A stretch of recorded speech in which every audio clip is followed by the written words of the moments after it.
Hi dear friends and subscribers, welcome to the Cricket Happening Show as usual.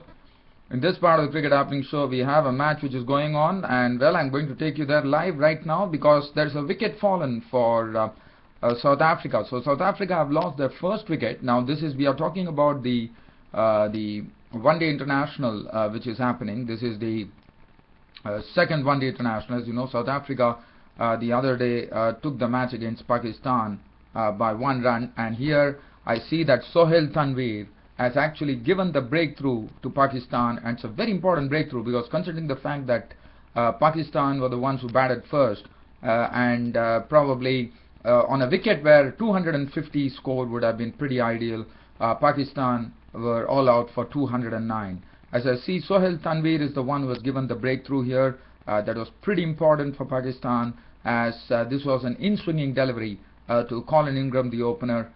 Colin Ingram was on his forward defense.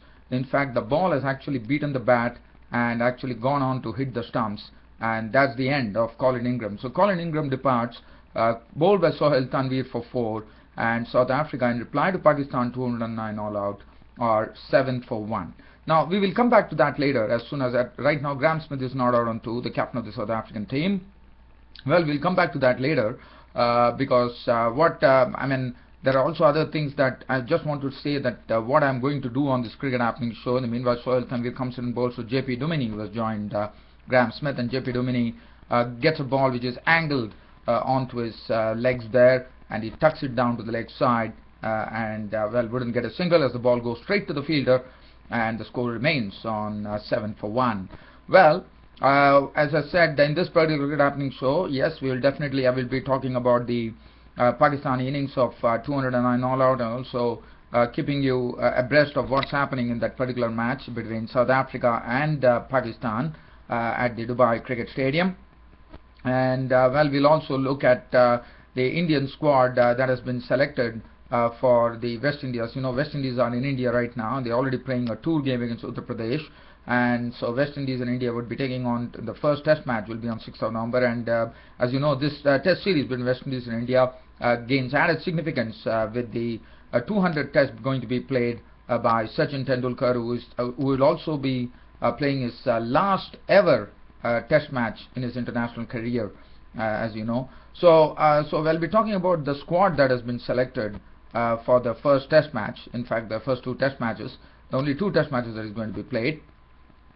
And we'll also have some cricket news coming in from New Zealand, where New Zealand have a new captain for the one-day internationals, where Ross Taylor and Brendan McCullum have been rested, and it is Kyle Mills who has been made in charge to take on Sri Lanka as the captain in the one-day internationals that New Zealand is going to play against Sri Lanka, where they're going to be playing 3 one-day internationals. Well, we'll come back to that later. As I said, right now the score has moved on by 1.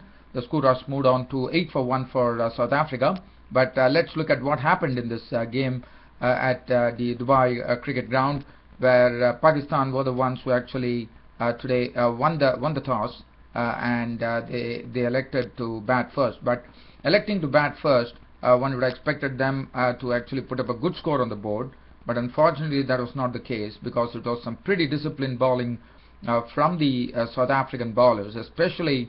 It was Ryan Mclaren who actually showed a lot of guile and a lot of discipline in putting the ball absolutely on target. In fact, he used his cutters pretty well, and also he got a lot of Yorkers to snuck into the Pakistani batsmen. And Ryan Mclaren finishing with good figures of 10 overs, no maiden, 34 runs and 4 wickets, ably supported by Mone Morkel, who also bowled excellently. In fact, A.B. de Villiers, the South African captain, using Mone Morkel in a pretty short burst, and so that really enabled Mone Morkel to actually regain the energy. And well, I thought it was a very good ploy on the part of A.B. de Villiers to use Morkel in a pretty sparing manner. That really worked, because in 10 overs Morkel gave away only 38 runs, and in the bargain picked up 3 wickets. And Wayne Parnell, 7.4 overs. He was a pretty costly today. He was the man of the match in the last match, as you know, but today he was all over the place, as the Pakistani batsmen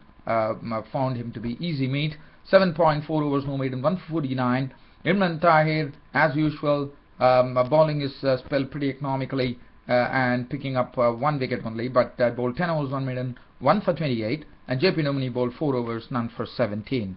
Now, this is, as I said, I wanted to talk about the bowling, the reason being that it was South African bowlers who actually held sway over the Pakistani batsmen. And for Pakistan, it's not good news for them, because considering that they lost the first one-day international, it's pretty essential for them to actually go on and win the second one-day international. But looking at things, the way things have been shaping up, Pakistan have really struggled. Even though they won the toss, they couldn't really gain that initiative, even though they won the toss. Well, just talking about the Pakistani innings, and meanwhile I see South Africa moved on to 10 for 1 with a boundary, probably with some runs there. 10 for 1 is the score currently in the third over. Nasir Jamshed was the first to go today, as he was caught by Sotsobi on the bowling of Markel for 1. And then Ahmed Shahzad, who has been showing pretty good consistency in this particular one-day series. I mean, he scored at a good clip of 58 of 85 balls with 4 fours, his contribution. And Imran Tahir got only 1 wicket, and that was the wicket of Ahmed Shahzad, as he got him caught and bowled for 58. Mohammad Hafiz and Misbah-ul Haq couldn't go on to play big innings. Mohammad Hafiz contributed 26 runs before being clean bowled by Mclaren, or 26 of 32 balls with 4 fours. Misbah-ul Haq, the captain's contribution was 25, 44 balls with 1 4 and 1 6. As said, Mclaren came in and picked up 3 important wickets of Mohammad Hafiz, Misbah-ul Haq, and Umar Amin also was a victim, caught behind the bowling Mclaren for 14. Ahmed Shahzad gave away his wicket to Imran Tahir. And as I said, it was pretty difficult for the Pakistani batsmen to really get going against the South Africans' disciplined bowling spell, as Umar Amin contributed 14 runs, Umar Akmal made 18, Shahid Afridi made something of note of 26 of 20 balls with 4 fours, and Wahab Riaz in the end clubbed 2 sixes in his knock of 18 of 24 balls, and 209 all out was the final tally for Pakistan. And currently South Africa, as I said, in their quest to actually make 210 for victory, are currently 10 for 1. Colin Ingram is the man out, bowled by Sohail Tanveer for 4. Graham Smith is not out on 4, Dumini is not out on naught. So 10 for 1 is the current score. We'll come back to that later. In the meanwhile, what I'm going to do is that we will look at some cricket news, in the sense yesterday this was there, but I couldn't really cover it because of my other commitments here in YouTube. So basically, just wanting to tell you that the Indian team has been announced for the test matches, 2 test matches which are going to be played between India and West Indies. The first test match starts between India versus West Indies at the Eden Gardens in Kolkata. Now Rohit Sharma, who has finally showed his talent, is flowering now, and is really coming of age right now. Rohit Sharma finally got the nod, and I thought it was a pretty right decision, as Rohit Sharma got into the side for his brilliant performance, and he definitely merited that opportunity. I'm sure Rohit Sharma is the one which I'm sure this time we are going to see Rohit Sharma definitely take advantage of this opportunity that has been given to him by the Indian selectors. So Rohit Sharma is the one person who has actually come back into the Indian team, and Umesh Yadav. Now, one glaring omission according to me, Zaheer Khan, who bowled well against West Indies A, also did well against the other teams. I mean, he was doing well, he was really playing very well, but unfortunately, the selectors have said that he's not really out of favor, because, as you know, they want to really see to it that he plays a lot of domestic matches and comes back absolutely recharged, because they feel that they definitely need him when India take on South Africa. And well, I think one can really agree with the selectors, because instead of risking him here, they probably would like to see whether if you could be completely he could completely come up with his battery totally recharged. For South Africa, that experience might come in handy. So probably one could probably tend to agree with the selectors, but not fully so again. So Umesh Yadav gets his opportunity. So Umesh Yadav, after that wrong break and some sort of injury, is back.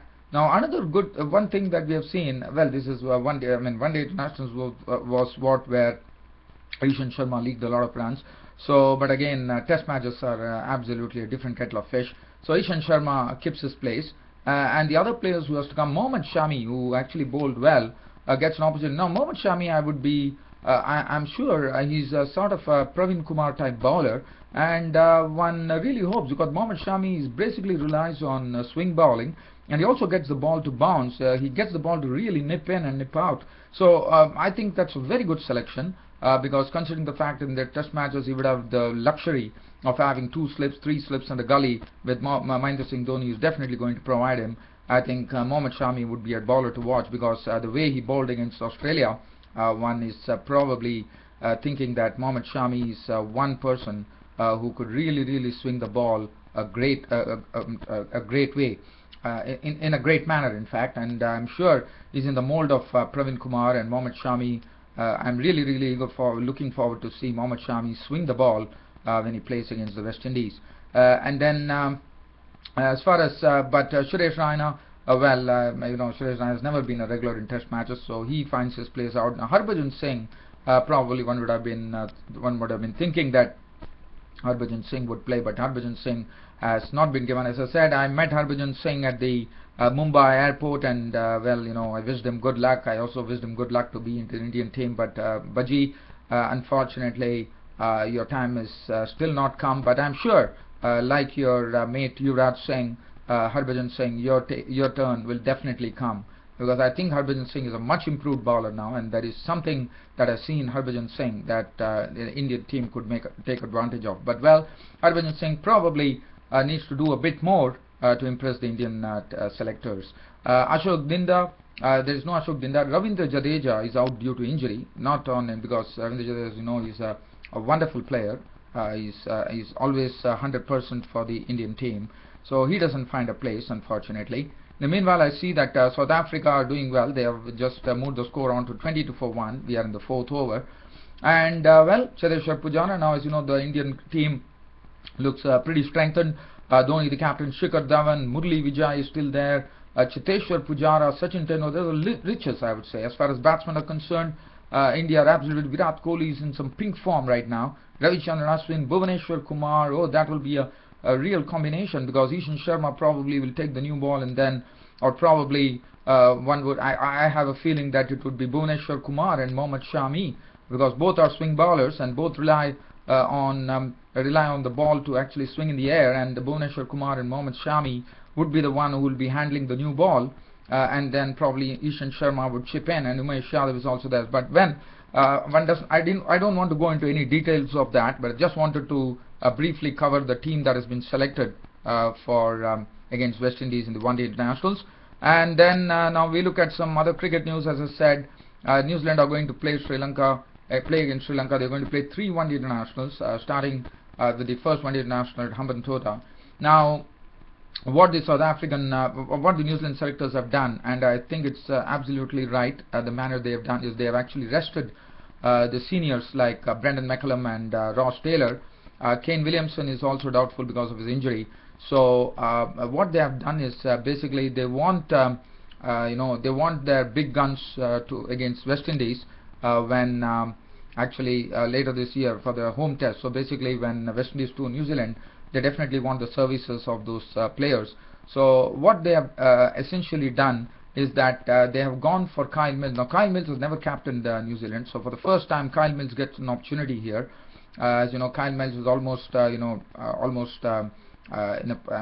he's almost played a lot of cricket for New Zealand. Probably one probably feels that the time might be coming for Kyle Mills to retire, but Kyle Mills probably before that New Zealand want to actually give Kyle Mills an opportunity. So Kyle Mills gets an opportunity to captain the New Zealand team, and the team consists of Corey Anderson, Anton Davicic, Grant Elliott, Andrew Ellis, Tom Latham, the wicketkeeper, Mitchell McClenaghan, Nathan McCullum, Adam Min, Colin Munro, James Neesham, Rob Nichol, Luke Raunchy, Hamish Rutherford, and Neil Broom, who would also be playing in the final one-day international, I'm told, against when New Zealand actually take on Bangladesh. Well, so in the meanwhile, just with the cricket update, I'm going to end my cricket show for now. So the live update coming in, as I said, Pakistan didn't do well to be all out for 209, especially after winning the toss on a wicket that would have been probably been suited to make at least 250 runs. But again, one can't say anything right now. Right now I see that South Africa in reply are 22-1, with Graham Smith not out on 6 of 9 balls and Dumini not out on 10 of 11 balls with 2 fours. The man out was Colin Ingram, bowled was Sahil Tanvir for 4. So 22 for 1 is the current score in reply. Well, I don't have much time here to dwell on anything, dear fans and subscribers. With this little cricket update, your host Ram is ending the cricket show today. See you all tomorrow. Until then, it's goodbye. Thank you.